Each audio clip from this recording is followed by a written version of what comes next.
ബിസ്മില്ലാ വൽഹംദുലില്ലാ വസ്സലാത്തു വസ്സലാമു അലാ അഷ്റഫിൽ മുർസലീൻ വഅലാ ആലിഹി വസഹ്ബിഹി അജ്മഈൻ അമ്മാ ബഅദ്. ഈ സുന്ദരമായ ജലാനി ഫസ്റ്റിന്റെ വേദിയിൽ നിങ്ങൾക്ക് മുമ്പിൽ എനിക്ക് പറയാൻ കിട്ടിയ വിഷയം മുത്തുനബി സല്ലല്ലാഹു അലൈഹി വസല്ലം തങ്ങളുടെ കരുണയുടെ 50 ലോകം എന്ന വിഷയത്തെ ആസ്പദമാക്കി ചില കാര്യങ്ങൾ പറയാൻ ആഗ്രഹിക്കുകയാണ്. പ്രപഞ്ചനാഥനായ അള്ളാഹുവിന്റെ അടിമകളിൽ വിശുദ്ധരായ തിരുനബി സല്ലല്ലാഹു അലൈഹി വസല്ലം തങ്ങൾ കാരുണ്യത്തിന്റെ പ്രതീകമായിരുന്നു. ക്രിസ്താത് ബന്ധം 7 നൂറ്റാണ്ടിൽ അധർമ്മികത്തെ കൊടികുത്തി വായുന്ന ജനതയുടെ ഇടയിലേക്ക് പുണ്യരുടെ ആഗമനം. സ്വയം മറന്ന് പെണ്ണും കള്ളും വഞ്ചനയും തീർത്ത് ഉല്ലാസഭരിതരായ ആ സമൂഹത്തിൽ ശ്രീനരഹത്യം ആനന്ദമായിരുന്നു. ധനികനാണെന്നോ പാവപ്പെട്ടവനാണെന്നോ പരിഗണിക്കാതെയുള്ള ആ കാരുണ്യം അതിവേഗം ലോകമൊട്ടാകെ പടർന്നു വന്നാലിച്ചു.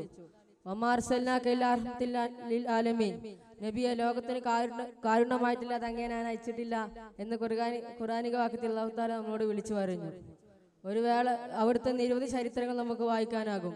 ഒരിക്കൽ തിരുനബി സല്ലല്ലാഹു അലൈഹി വസല്ലം തങ്ങൾ സഹാബത്തിനോട് കൂടെ പെരുന്നാൾ നിസ്കാരത്തിന് വേണ്ടി മദീന പള്ളിയിലേക്ക് പോകുമ്പോൾ വഴിയരികിൽ കളിച്ചുകൊണ്ടിരിക്കുന്ന കുട്ടികളിൽ നിന്ന് ഒരൽപ്പം മാറി നിന്ന് ഒരു കുഞ്ഞ് കരയുന്നതായി പുണ്യരുടെ ശ്രദ്ധയിൽപ്പെട്ടു. കാര്യം തിരക്കി എല്ലാം കേട്ടതിന് ശേഷം ആ കുഞ്ഞിനെയും കൂട്ടി തിരുനബി സല്ലല്ലാഹു അലൈഹി വസല്ലം തങ്ങൾ വീട്ടിലേക്ക് പോയി. തിരുനബി സല്ലല്ലാഹു അലൈഹി വസല്ലം തങ്ങൾ ധരിപ്പിച്ച വസ്ത്രം അണിഞ്ഞ് ആ കുഞ്ഞ് തിരിച്ചു വന്നപ്പോൾ ആ കുഞ്ഞിന്റെ മുഖത്ത് 14 രാവിന്റെ നിറപുഞ്ചിരിയായിരുന്നു.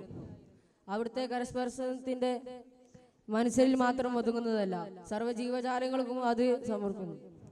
ഒരു വേള ഈറണിഞ്ഞ കണ്ണുകളോട് ഹബീബിന്റെ മുമ്പിൽ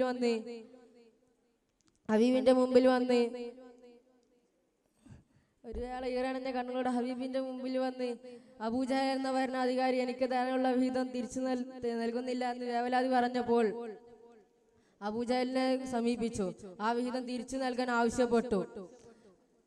തിരുനബി സല്ലല്ലാഹു അലൈഹി വസല്ലം മനുഷ്യരോടും മൃഗങ്ങളോടും നന്മ ചെയ്യാൻ കൽപ്പിച്ച ഏക വ്യക്തിയാണ് തിരുനബി സല്ലല്ലാഹു അലൈഹി വസല്ലം തങ്ങൾ. അപ്പോൾ നമുക്കും നന്മ ചെയ്യാൻ ഭാഗ്യം നൽകുമാറാകട്ടെ. ആമീൻ. ഇത്രയും പറഞ്ഞുകൊണ്ട് ഞാൻ നിർത്തുന്നു.